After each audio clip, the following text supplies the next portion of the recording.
What's happening this week in Warcraft? Hey, it's Soul, and you can help support the channel by liking this video, subscribing for more WoW coverage, and catching me live on Twitch. At the end is a new Bob track, and you've been warned. Let's start off with hotfixes and other tuning to expect this week. It's quite a bit seeing as how 11.05 just launched and needed a lot of bugs ironed out. As usual, I'll mouth off a summary of the important stuff and leave the text on screen for you to read through. Any class bugs that could be translated into exploits should be fixed as of now, with punishments on the way for players who took advantage of them. The cost of gems and alchemy goods ought to be dipping. Prospecting ore should yield much more of the glittering glass and handful of pebbles used for many recipes. In exchange, fewer gems will appear from prospecting, but I'd wager the benefits far outweigh the nerf. Blackrock Depths got a big old slap, with damage and health values being reduced across all difficulties, especially with normal and heroic. As for whether the difficulty is better aligned compared to the Nerubar Palace raid, how about you let us know in the comments, yeah? Now onto class changes for this coming reset. Blood DKs are getting some useful buffs to many of their regular damage abilities, and Sandlane talents are getting a boost. I keep hearing Sandlane's pretty bad, but at a cursory glance, Sandlane doesn't add any buttons to the rotation, and I typically cheer for what are more or less passives. I hope the buffs pay off. Balanced runes are getting a bit of rebalancing. Higher single target damage with modest nerfs to AoE. Cat-weaving resto druids are also getting their talents buffed a bit to make the playstyle more desirable, or required, depending on how you want to spin it. Beast Mastery Hunters continue to ride the roller coaster of emotion, with single target damage taking hits in favor of AoE. I don't know about you, but I don't quite see stomp damage making up for what feels like an overall inability for hunters to improvise their damage focus. Mistweaver monks are getting some overall buffs with a flat healing increase and increases to the fistweaving style. However, their mastery is under attack. It's a bit less of that passive extra healing. Holy Paladins, I guess, had too much mana, so that's going to change. And fellow Lightsmith prop Paladins, expect your self-healing to go down a bit. The new Tempered in Battle talent is no longer going to critically hit, but I'm sure it's still the better choice node to keep. Discipline Priests are getting buffs to the direct healing for those situations where, when bosses are flying around doing stupid stuff and they have nothing to proc atonement off of. Also, since it's a new week, Psychic Link is being changed again, and really most Shadow Priests should just stop paying attention to keep their sanity. You get it? They're Shadow Priests and sanity. Anyway, Assassination Roads are getting a crit strike chance decrease from their openers, or really any time they stealth. Ellie Shaman are also getting some rebalancing, with Farseer getting buffs, Stormbringer taking hits, and some of their bursts being reduced. Enhancement also had some direct nerfs to their Maelstrom spenders. Just like Shadow Priest, it's another week and another round of buffs to Warlocks. It's nothing but buffs, so Warlock investors, dude, the stonks just went up. Same goes for Warriors for the most part, modest to good damage increases, but as a Fury Mountain Thane fan, I'd like more than just buffs to Lightning Strike, anything that'll make up for my own suckiness at playing it. Now that we had a full week-ish of the anniversary event, let's review what we've learned, and for those of us who just want to get it out of the way, here's a crash course on how to knock out the anniversary-related quests for tokens. First, let's celebrate good fun like a degenerate gamer. The fastest way I found to do this is to go to the pet area and pick up the pet mirror. Use it to turn into a pet of your choosing, and then head over to this basket here next to the quest giver who gives that world boss meta quest. While inside the basket, you'll, for some reason, kick this nearby ball, and while doing so, you gain progress towards completing this quest at a pretty fast rate, and you'll be done in just a few minutes. As for why it's like this, I don't know, and by the time we hit this Tuesday, this might be fixed, because it's just kind of weird sitting in a basket and kicking a ball that's outside of it. I'm guessing the intended result is this ball is just kind of out there somewhere, and players or pets will just chase it all over the place, kicking it, and it just happens to be stuck here. So just in case this is fixed, there are other things to consider. Cloning your pet alone will give some progression during the 10-minute period. At every hour and half-hour mark is story time. Participating in that gives a small contribution, but every time you hit the extra action button to actively participate, it gives 3% per action. Every 15 and 45-minute mark could be either Mount Mania or the Fashion Frenzy. Every time you match a mount, you get 5%. Every vote you give or receive from Fashion Frenzy gives 4%. And by the way, the add-on Plumber helps out with Mount Mania. Whenever a mount is presented, it'll show up as a button on screen instead of having to search for it yourself or run some macro. Plumber works for the Fashion Frenzy too, but it's not exactly that helpful. It'll just show you where everyone stands, and from my testing at least, it's not 100% accurate. Also, defeating each world boss in Tanaris gives 10% towards the quest. You may already know this too, but at least on a max level character, you can just leave this quest running all week. I know many of you want to rush towards getting your first tier 2 set, but the event doesn't end this week. As for tokens earned from Khazalgar, I encourage similar behavior, where, you just do your usual thing throughout the week and the tokens are just gonna come. But there is one exception I want to point out. In previous weeks, there were certain meta quests we'd only complete once per character because these provided some cool little story-related progression.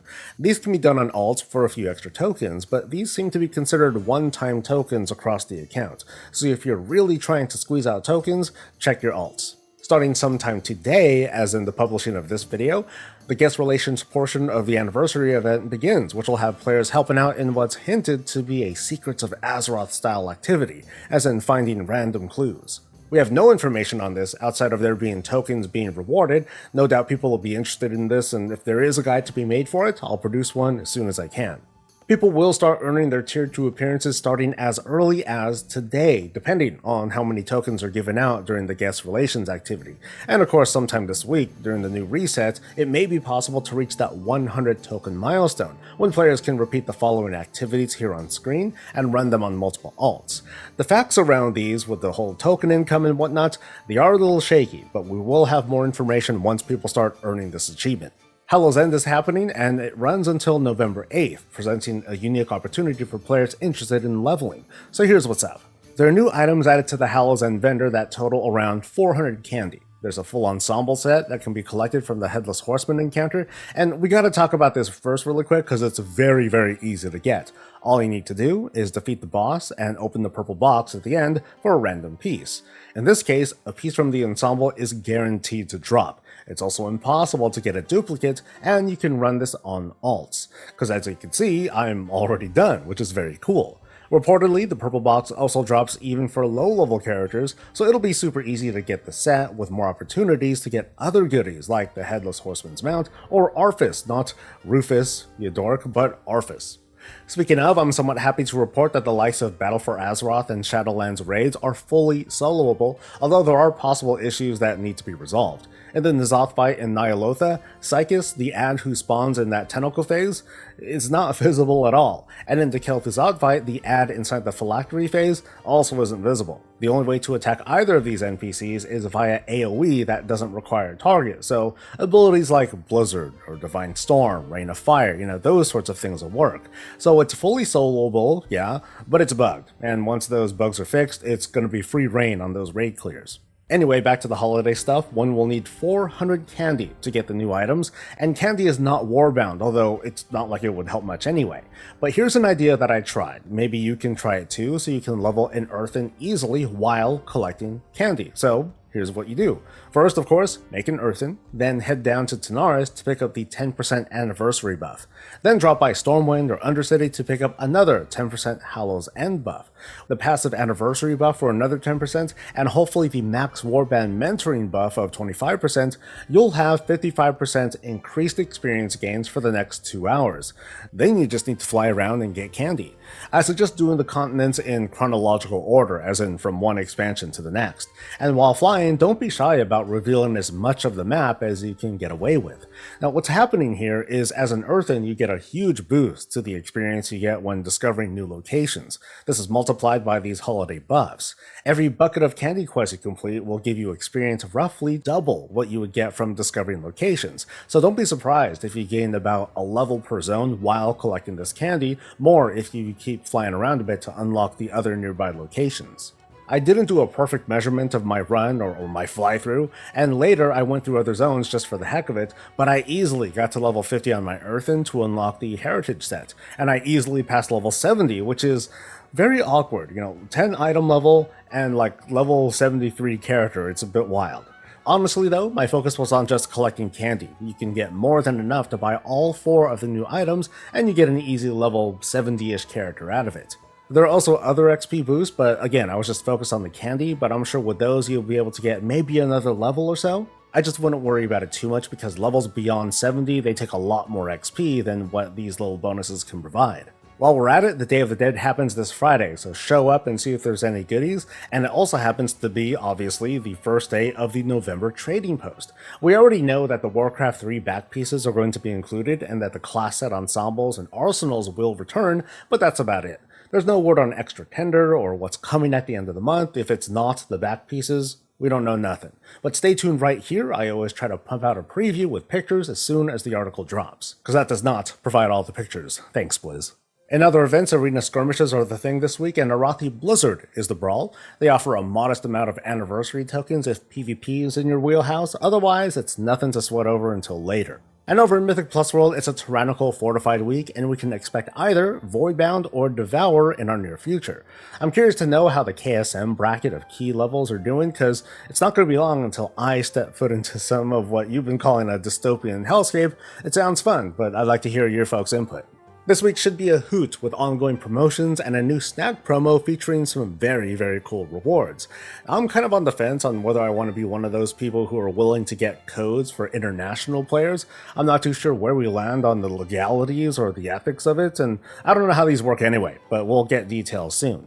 And of course, we have all this other in-game stuff happening with a trading post later this week. Maybe I'll give a gold-making pep talk for those looking to get a Brutosaur. I don't have tips, really. It's seriously just going to be a pep talk. If I get around to it, maybe you'll see what I mean.